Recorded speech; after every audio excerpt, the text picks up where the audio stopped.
हिंदुस्तान में जहेज एक कुरीति बन चुका है। ये एक ऐसा नासूर है जो पूरे समाज में फैल चुका है। हिंदू हो या फिर मुसलमान, हर किसी को बेटियों की शादी के लिए मोटी रकम खर्च करनी पड़ती है। बेटी की शादी के लिए वालिदैन को यहां तक कि घर की जमीन जायदाद तक बेचनी पड़ती है, कर्ज लेना पड़ता है, हर वो चीज करनी पड़ती है ताकि वो बेटी को जहेज दे सके और उनकी बेटी अपने ससुराल में खुश रह सके और जहेज के नाम पर उनकी बेटी को ताना ना सुनना पड़े। लेकिन उसके बावजूद भी ये नासूर भी भूख जो है वो बढ़ती ही जा रही है और लाखों का जहेज लेने के बाद भी लड़के वाले लड़की पर जुल्म ढाते हैं। ऐसा ही एक मामला हरियाणा के मेवात इलाके का सामने आया है। जहेज इस इलाके में एक ऐसा नासूर बन चुका है कि यहाँ बेटियों की शादियां लोग जमीनों को बेचकर कर रहे हैं। तमाम तरह की पंचायतें भी हो रही हैं, लेकिन जहेज पर लगाम नहीं लग रही है। आज तफसील से इस बुराई की जड़ों को आपके सामने हम रखेंगे, लेकिन पहले इस रिपोर्ट के जरिए समझिए कि अगर इस बुराई को खत्म नहीं किया गया तो मेवाती समाज की बेटियों के साथ साथ पूरे मुल्क की बेटियां कितनी और मुश्किल में आ सकती हैं।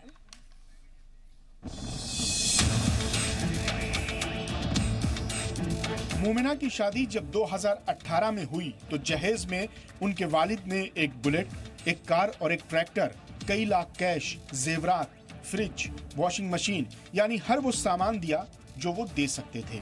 शादी में 50 लाख से भी ज्यादा का खर्च आया। लेकिन शादी के कुछ ही महीनों के बाद मोमिना के ससुराल वालों ने ये कहकर मैके भेज दिया कि सामान कम दिया है। मोमिना पिछले कई महीनों से अपने मैके रह रही। उसका गांव हरियाणा के नूह जिले में है और राजस्थान के भरतपुर और यूपी के मथुरा को जोड़ता है। ये पूरा इलाका मेवाती मुसलमानों का है। गरीबी, बेरोजगारी, पसमानदगी, तालीम की कमी और तमाम तरह की परेशानियां इस इलाके में हैं। लेकिन इन तमाम मुश्किलात पर अगर सबसे भारी मौजूदा दौर में कोई बुराई है तो वो है यहाँ की बेटियों के लिए नासूर बन चुका जहेज। मोमिना के वालिद सरकारी टीचर हैं। बस यही बात लड़के वालों के जहन में आई और मोमिना की शादी के वक्त बगैर किसी झिझक के जहेज की डिमांड की गई। आप सोच रहे होंगे कि एक लड़की की शादी में कोई एक बाइक या कार दे देता है तो काम चल जाता है, लेकिन मेवात में ऐसी शादियों की तादाद लगातार बढ़ रही है जिसमें बुलेट, कार और ट्रैक्टर यानी 3 गाड़ियां देने का चलन बढ़ा है, भले ही सारी जमीन बिक क्यों न जाए। असल में बात यह है कि मेवात में जिनका बच्चा जो है मैट्रिक कर लेता है या ग्रेजुएट हो जाता है या कोई सर्विस लग जाता है तो वो खुद उसके एक मुंतजिर हो जाते हैं इस बात के कि हमारे पास एक ऐसा चेक है जिसको हम अच्छी कीमत में बुना सकते हैं। ये तो मंडी लग रही है, फिर ये मंडी लग रही है, जहेज की मंडी लगती है यहाँ मेवात में और बिक रहे हैं लोग यहाँ, बिक रहे हैं जी जी। तो और बोली लगकर बिकते हैं। ये समझो कि फला वो दे रहा है, तुम इतना दोगे तो भाई ठीक है, इतने का तो हमारे पास पहले मैसेज आ चुका है। अब इतना देने के बाद भी बेटी को सुकून और इत्मीनान न मिले तो सोचिए घर वालों का क्या हाल होगा, माँ बाप क्या करेंगे। शुएब रजा, गुरुग्राम, जी मीडिया। तो अभी आपने हमारी ये रिपोर्ट देखी और आपने देखा कि किस तरह से एक वालिद ने अपनी बच्ची के लिए वो सब कुछ किया, वो तमाम डिमांड्स उन्होंने पूरी की जो वो उनके ससुराल वालों की कर सकते थे। ट्रैक्टर दिया, गाड़ी दी, बाइक दी, जहेज का, जरूरत का, आराम का सारा सामान दिया ताकि उनकी बेटी जिस घर में जा रही है वहां वो खुश रहे। हालांकि अगर ये देखा जाए तो उन्होंने खुद भी ये गलत किया, लेकिन उसके बावजूद भी उन्होंने वो कोशिश की। हो सकता है बहुत ज्यादा मजबूर रहे हों कि शादी उनको अपनी बेटी की करनी थी और जो ऑप्शंस उनके पास मौजूद थे उन्हें शायद इसमें से चुनना हो, लेकिन उसके बावजूद भी आप देखें कि क्या हुआ। उनकी बेटी आज अपने घर पर बैठी है और जो लालच है वो लगातार उनके ससुराल वालों का बढ़ता ही जा रहा है। ये सिर्फ एक मामला है जो हमने आपको दिखाया है और ऐसे ना जाने कितने अनगिनत मामले हैं जो शायद सुर्खियों में भी नहीं आते या सुर्खियां बन ही नहीं पाते। और हम खास तौर पर आज मेवात की बात इसलिए कर रहे हैं क्योंकि मेवात एक ऐसा इलाका है जो गुर्बत से बिल्कुल ढका हुआ है। वहां पर तालीम नहीं है। आप वहां पर घरों के हालात देखें, वहां मुस्लिम समाज के हालात देखें और ऐसे में अगर 50-50 लाख रुपए शादियों में खर्च किए जा रहे हैं तो आप अंदाजा लगाइए कि वहां पर क्या हो रहा है। उस पर बात करने के लिए मेरे साथ खास मेहमानों का पैनल जुड़ गया। इनका तारुफ मैं आपसे कराना चाहूंगी। मेरे साथ फिरोज बख्त अहमद साहब हैं जो कि चांसलर हैं मौलाना आजाद उर्दू यूनिवर्सिटी के। इसके साथ ही असद खान फलाही साहब है, इस्लामिक स्कॉलर की हैसियत से मेरे साथ जुड़ गए हैं। अंबर जैदी हैं, सोशल एक्टिविस्ट हैं, मेरे साथ जुड़ गई हैं। नीतू डबास हैं, स्पोक्स पर्सन है बीजेपी की, मेरे साथ जुड़ गई हैं। और मेरे नुमाइंदे शुएब रजा जिनकी रिपोर्ट है वो भी मेरे साथ जुड़ गए हैं। तमाम मेहमानों का बहुत बहुत इस्तकबाल है मेरे इस खास प्रोग्राम में। शुरुआत शुएब मैं आपसे करना चाहूंगी, आप वहां पर मौजूद हैं और अभी हमने उस लड़की के वालिद को सुना। उन्होंने ये कहा कि मेवात में एक तरह से जहेज के लिए मंडी लगती है, बोली लगती है और बिकते हैं वहां पर दूल्हा। मतलब आखिर ये कौन सा समाज है और कौन सा मजहब ये लोग फॉलो करते हैं? हाँ बिल्कुल बुशा, देखिए ये बड़े ही अचंभे की बात है एक तरीके से, क्योंकि अब तक जब भी हम मेवात का जिक्र करते हैं तो यहाँ तालीम की कमी है, यहाँ गुर्बत बहुत ज़्यादा है, यहाँ पर तबलीगी जमात बहुत ज़्यादा काम करती है। इन तमाम चीज़ों का हम जिक्र करते हैं, लेकिन एक ऐसी बुराई समाज में पिछले कुछ दहाइयों में पनपी है जिसको हम जहेज कहते हैं कि यहाँ एक नासूर एक तरीके से पूरी बुराई बन गई है। आप किसी भी घर में चले जाइए, यहाँ पर जो हैसियत से जो अमीर है उनकी अगर बात छोड़ दे, जो थोड़ा भी कम है उनकी ज़मीन तक यहाँ पर बिक गई, गिरवी रखी हुई है ज़मीनें सिर्फ दहेज की वजह से, और लड़कियों की शादी होना यहाँ बहुत मुश्किल बात हो गई है। और पिछले कुछ बरस में इस तरह का चलन यहां बढ़ा है कि एक वाहन नहीं बल्कि बुलेट गाड़ी और ट्रैक्टर, 3-3 वाहन तक, जेवरात अलग और कैश अलग, इन तमाम चीजों की पहले तय होता है। ऐसे कई वाकये यहां पर नजर आते हैं। हमारे साथ जिम्मेदार लोग मौजूद हैं। पुन्हाना में इस वक्त मौजूद हूं। सुभान जी है, कांग्रेस की तरफ से विधायक का चुनाव लड़ चुके हैं और कई पंचायतें पिछले कुछ सालों में यहां पर बड़ी बड़ी पंचायत इस बुराई को खत्म करने के लिए हुई। तो मैं इन्हीं से जानने की कोशिश करता हूं। सुभान जी, एक बड़ा चैलेंज आपके समाज के लिए भी, यहाँ पर मेवात के जो लोग हैं उनके लिए भी, आखिर क्यों इतनी बढ़ रही है बुराई और कितनी बड़ी चुनौती अपने समाज के लिए आप मानते हैं? ये यहाँ मेवात बहुत गुर्बत का इलाका है। यहाँ 99% लोग खेती और मजदूरी का काम करते हैं, लेकिन दहेज यहाँ मैं समझता हूँ सबसे बड़ी बुराई है। और दहेज ने इस इलाके को, इस कौम को बहुत पीछे धकेल दिया है।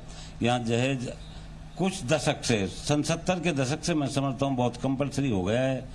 बढ़ती हुई जनसंख्या है, मैं समझता हूँ किसी के 4 बच्चियाँ हैं, किसी के 7 बच्चियाँ हैं। यहाँ जो है मोटरसाइकिल ही नहीं, 4 व्हीलर गाड़ियाँ, कई शादियों में तो ये तय हो जाता है आपको एक ट्रैक्टर देना है, एक 4 व्हीलर गाड़ी देनी है, एक मोटरसाइकिल देनी है।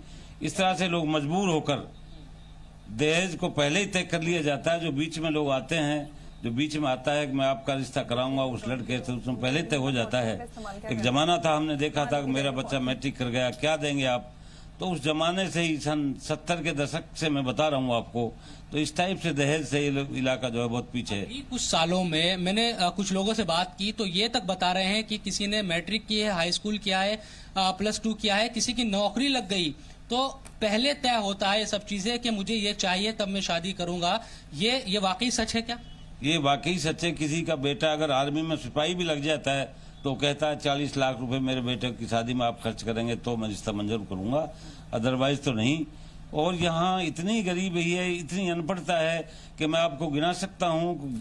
सैकड़ों गांव ऐसे हैं जिन्हों में एक भी सरकारी मुलाजिम आज तक नौकरी नहीं लगा है जब से देश आजाद हुआ है। तो ये दहेज जो है, दहेज इतना बड़ा ये नासूर बन गया है इस कौम के लिए, इस इलाके के लिए, कि बहुत पीछे धकेल दिया। पूरा ड्राई एरिया है, पानी नहीं है यहाँ, पक्षियों तक के लिए पानी भी नहीं है। शायद मेरा सवाल इससे ये है कि और भी लोग आपके साथ मौजूद हैं। मेरा सवाल ये है आपसे कि वहाँ पढ़ाई नहीं है, वहाँ पढ़े लिखे लोग नहीं, यानी कि अगर पढ़े लिखे लोग नहीं तो लड़के भी वहाँ पर नहीं पढ़े लिखे हैं। जाहिर सी बात है तालीमी तौर पर वहाँ पर पिछड़ापन है, गरीबी है वहाँ पर। आखिर फिर ऐसे हालात में किस तरह से 40-40, 50-50 लाख रुपए खर्च करके बेटियों की शादी की जाती है? आखिर इन माँ बाप की ऐसी मजबूरी क्या है कि ये इतना जहेज देने के लिए मजबूर हो जाते हैं? हाँ बिल्कुल, मैं आपसे जानना चाहता हूं कि हम देखते हैं कि मेवात बहुत पिछड़ा है, हर मैदान में हम नजर आता है, फिर भी किस तरह से इतने पैसे कैसे खर्च कर पाते हैं? क्या करते हैं लोग कि 40-40 लाख तक रुपए शादियों में खर्च कर देते हैं? जिनके पास पैसा है, ऐसे यहाँ पर बहुत कम लोग हैं ज़्यादातर लोग यहाँ ऐसे हैं जिनके पास पैसे की भारी कमी है, कर्जवान है यहाँ के लोग, खेती बाड़ी के अलावा कोई धंधा नहीं है और खेती बाड़ी के लिए भी पानी समय पर नहीं मिल पाता है। तो लोग क्या काम करते हैं, ज़मीन को गिरवी रखते हैं, ज़मीन को बेच देते हैं और बैंकों से कर्जा लेकर तब जाकर शादी करते हैं। पंचायतें बहुत सारी हुई, आप भी कई पंचायतों में गए, आप बता रहे थे पंचायतों का असर क्या है? आप कहते हैं कि शादियों में 11 लोगों को आप ले जाइए, कम लोगों को ले जाइए, और जो इस्लाम के मुताबिक जो कहा गया है कि शादी को आसान बनाए, जो मोहम्मद साहब ने भी कहा है, उस पर अमल कीजिए। पंचायतों में फैसले दिए जाते हैं, उनका असर क्या होता है? जो पंच लोग हैं क्या वो इसको फॉलो करते हैं खुद? जब भी ऐसी पंचायतें हुई हैं उसमें ये देखने में आया है कि जिन लोगों ने पंचायत में फैसले लिए, जिन्होंने तय किया कि ये ऐसा होगा, ऐसा नहीं होना चाहिए, वो उन लोगों ने ही इन नियमों को तोड़ा है।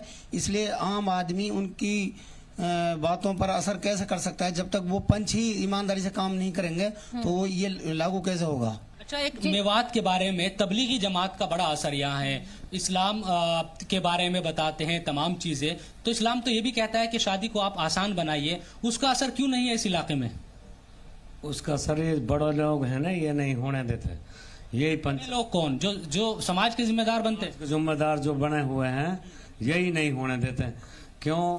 कि उनको पैसा चाहिए और छोटा आदमी जब रिश्ता करेगा तो जमीन गिरवी बह करके उस लड़की की शादी करेगा। एक बहुत बड़ी चुनौती समाज, खास तौर पर मेवात के जो मुसलमान हैं उनके लिए खड़ी हो गई है, और पिछली कुछ दहाइयों में लगातार जो ये मामले हैं वो बढ़े हैं। हमारे पास भी लगातार इस तरह की शिकायतें बहुत ज्यादा आई, और हमने यही सोचा कि कम से कम अगर हम किसी भी तरह से लोगों को बेदार कर सके, क्योंकि मीडिया की जिम्मेदारी भी है कि समाज को एक तरीके से बेदार करे। बिल्कुल शुएब, और इसी वजह से हमने पूरा स्पेशल प्रोग्राम इस मौजू पर ही रखा है ताकि लोगों को बेदार किया जा सके, खासतौर पर एक ऐसी जगह पर जहां पर तालीम की बेतहाशा जरूरत है, जहां बेतहाशा गुर्बत है। अगर वहां पर इस तरह से जहेज दिया जाएगा बेटियों को और माँ बाप को इस तरह से मजबूर किया जाएगा शादी के नाम पर, तो जाहिर सी बात है समझा जा सकता है कि समाज किस तरफ जा रहा है। मैं आपके पास लौटूंगी शुएब, मेरे पास और सवाल है उन लोगों से पूछने के लिए, आप मेरे साथ बने रहिए। स्टूडियो में भी मेरे साथ तमाम मेहमान मौजूद हैं। सवाल की शुरुआत में असद खान फलाही साहब आपसे इसलिए करना चाहती हूं क्योंकि आप इस्लाम के जानकार हैं, आप एक इस्लामिक स्कॉलर हैं, और मेवात की अगर हम बात करें तो वहां पर जाहिर सी बात है ज्यादातर वहां पर मुसलमान हैं, पिछड़े हुए हैं, गरीब हैं, हर तरीके से बेहाल और परेशान है। उसके बावजूद भी वहां पर ये हाल है जहेज का।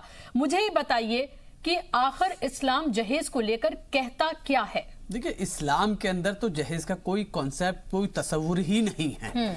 अगर आप मिडिल ईस्ट में जाएंगी तो वहां लड़की को जहेज देना पड़ता है लड़के को। वहां ऑपोजिट है कि जब तक लड़का लड़की को एक फ्लैट नहीं दे दे और पूरा उसके अच्छे तरीके से रहने का और पीने का और सारी चीजों का साजो सामान का अरेंजमेंट और इंतजाम ना कर दे, उसे लड़की नहीं मिल सकती।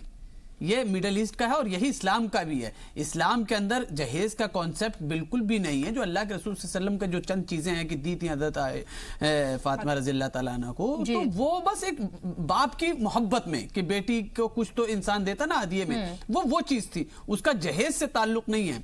देखिए, एक हरियाणा जैसे उसमें जहां ऑलरेडी लड़कियों की कमी है, हरियाणा के स्टेट में लड़कियों की वैसी ही कमी है, और जो सबसे बड़ा रीजन है फीमेल फिटिसाइज का, जो कन्या भूषण हत्या जो होती है, उसके पीछे सबसे बड़ा कारण और सबसे बड़ी वजह यह है कि लोगों को यही डर लगता है कि जब ये बड़ी हो जाएगी तो इसकी शादी के लिए हम जहेज का इंतजाम कहां से करेंगे।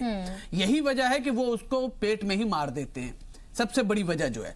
अब आइए मेवात और ये जिस इलाके में बैठे हैं पुराना, मुझे लगता है गोकलपुर, मैं आपको वादे करूं एक बात, मैंने अभी रिसेंटली यहाँ पे एक स्कूल का इनॉग्रेशन किया है, मैं वहाँ स्कूल बना रहा हूँ भरतपुर के अंदर, गोकलपुर के अंदर, और वहां अगर आप जाएंगी ना बुशा साहिबा, रास्ते से गुजरते हुए निकलेंगी, और जो औरतों की हालत, मर्दों की तो छोड़िए, औरतों की जो हालत है ना, इतनी पीटेबल है, इतनी दयनीय है कि आपकी देख के आपके आंखों में आंसू आ जाए। मेरा कई बार वहां से जब वो हुआ तो मैंने देखा कि इन औरतों को इस तरह ही कैसे, और उसके बावजूद यहाँ पर जहेज का, ये जो जहेज वाला मामला है ना, ये चंद बहुत बहुत उमूमी नहीं है, ये चंद लोगों के अंदर घिरा हुआ है, क्योंकि गुर्बत का आप ये देखिए, चंद की बात नहीं है, बल्कि ये कहें कि चंद लोग शायद इससे बचे हुए हैं, ये उल्टा है। चंद लोग शायद इससे बचे हुए हैं, क्योंकि आप समाज में आप जाइए, आप कौन सी ऐसी शादी है, आप मुझे बता दीजिए। आप उमूमी बात करना चाह रही हैं, अगर उमूमी बात करना चाह रही हैं तो मैं बताऊं कि वहां पर जहेज ना दिया गया हो। पढ़े लिखे लोग मुझे लगता है सबसे ज्यादा ये करते हैं। तो आईएएस आईपीएस का आपको मामला नहीं पता? जो शख्स आईएएस बन जाए या आईपीएस बन जाए या आईआरएस या आईएफएस जो टॉप की मतलब उनकी बोली और ज्यादा लगती है, उनकी बोली करोड़ों में लगती है, और वो लेते हैं कि जब तक हमें इतना नहीं मिलेगा हम नहीं करेंगे शादी। फिरोज साहब, अगर क्योंकि हम यहाँ पर मुस्लिम समाज की ज्यादा बात कर रहे हैं, और ये कहा जाता है, किसी ने कहा था कि Islam is the best religion but the followers जो मुस्लिम्स हैं वो वर्स्ट फॉलोअर्स हैं उनके, और शायद उसका इससे ज्यादा खराब एग्जाम्पल और कुछ देखने को नहीं मिल सकता था, जहां पर यह कहा गया हो कि निकाह को इतना आसान बना दें कि जिना मुश्किल हो जाए। यानी कि आप चीजों को इतना आसान बनाइए कि माँ बाप के ऊपर बर्डन ना पड़े। जब वो बेटी की शक्ल देखें तो उनके चेहरे पर एक मुस्कुराहट आए, उन्हें लगे कि अल्लाह की रहमत उनके घर पर आई है। लेकिन अगर जिस तरह के हालात बनाए जा रहे हैं, लग रहा है कि लोगों को ये लगने लगेगा कि तो अल्लाह की रहमत है। जी देखिए बुशरा साहिबा, मैं मुबारकबाद देना चाहूँगा आपके चैनल को कि असल ये इशू है जो जिस तरह से हमारे समाज में फलाई साहब ने बहुत अच्छे से समझाया बात को कि ये बहुत ज़बरदस्त नासूर है, बीमारी है। और जिस तरह से सुना कि जो जितना ज़्यादा काबिल है उसकी बोली उतनी लगती है, दिस इज़ वेरी अनफॉर्चुनेट।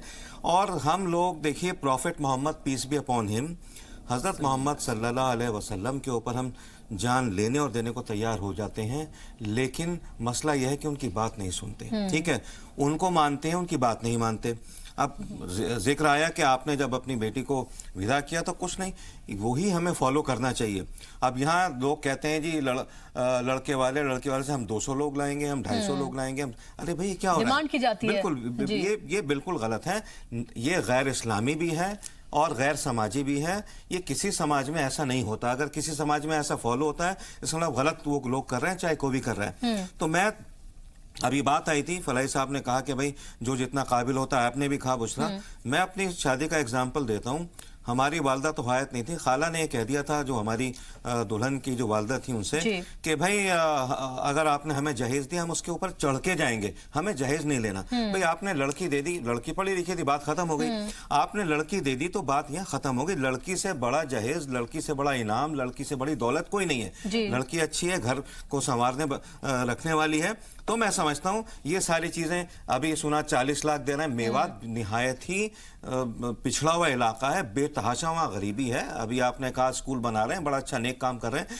हमें जरूरत इस बात की है कि हमारी बच्चियां जो हैं, अगर उनसे कोई डिमांड करे तो प्लेनली उनसे कह दीजिए नहीं, बस तालीम होनी चाहिए। बच्ची के अंदर अगर तालीम है तो बच्ची अपने आप अपना सिलसिला अल्लाह उसका बना देगा।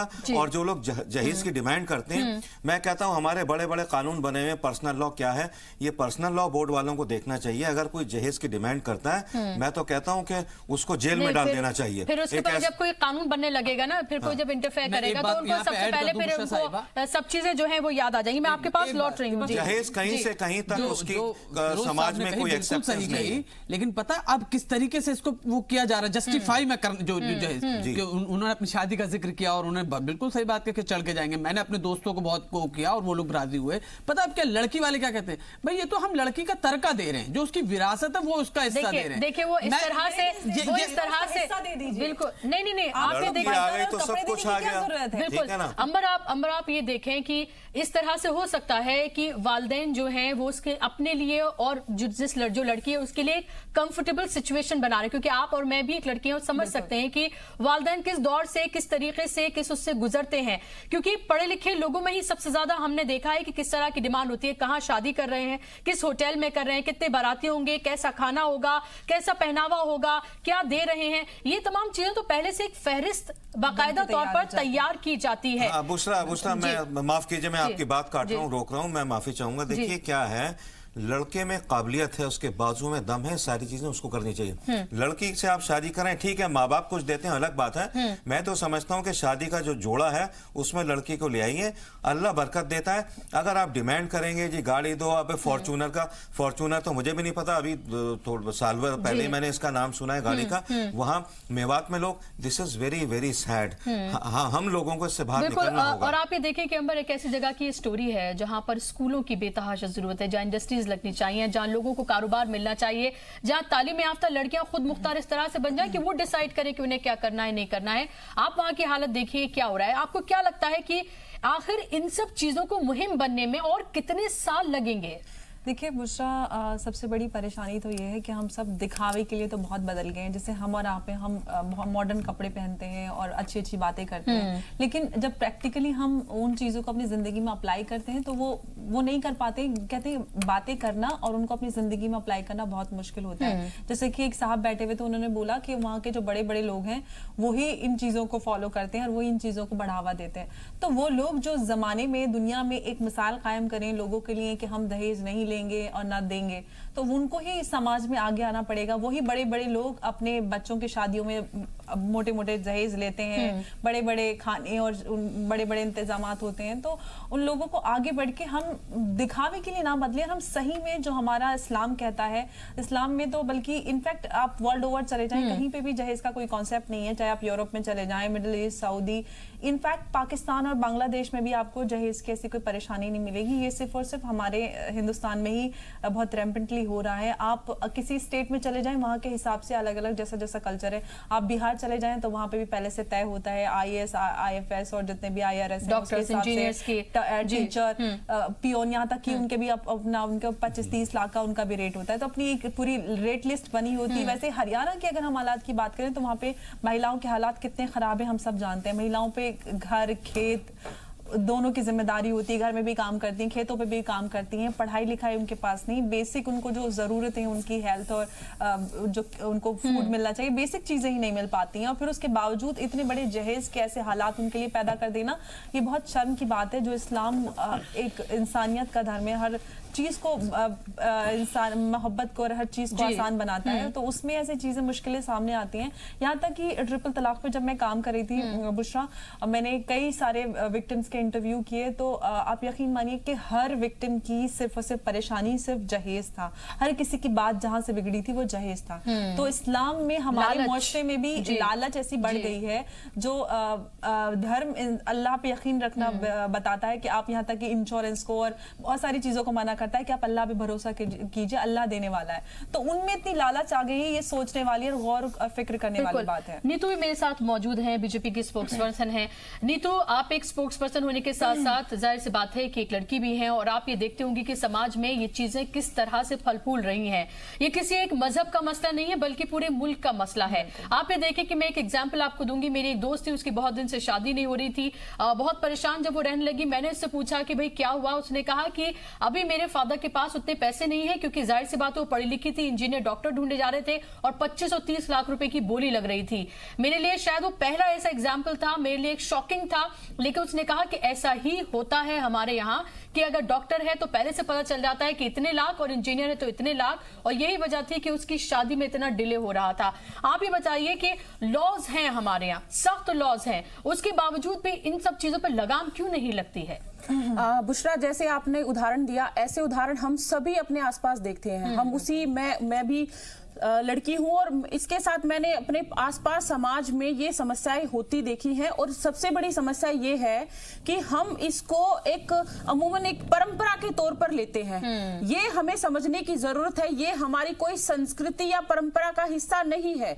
ये जब तक समाज स्वीकार नहीं करेगा, ये परंपरा समाज को कुरीति के तौर पर जो स्वीकार कर लिया गया है, समस्या यहां से बनती है।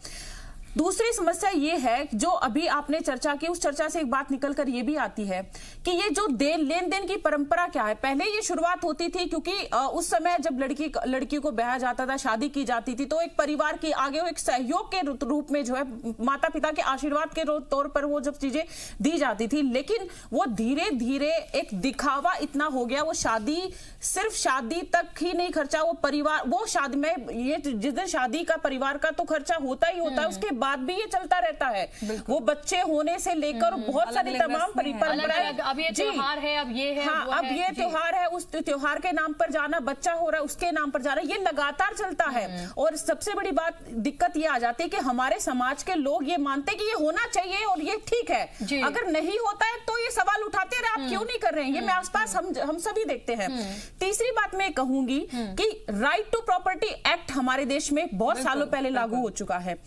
कॉन्सेप्ट इसके पीछे मानसिकता क्या है? परिवार जो देते हैं, जो फलाई साहब भी कह रहे थे कि जो परिवार दहेज देते हैं वो भी कहीं ना कहीं अपनी जिम्मेदारी से मुक्त हो रहे होते हैं, वो देकर, वो दहेज देकर कि बेटी के प्रति हमारी एक जिम्मेदारी है, उसके वो देने के पीछे मानसिकता क्या है कि एक बार हमने दहेज दे दिया है, उसके बाद हमारे तरफ से एक जिम्मेदारी पूरी हो गई, राइट टू प्रॉपर्टी के तहत उसकी कोई अब जो है मतलब आवाज ना आए, ये भी एक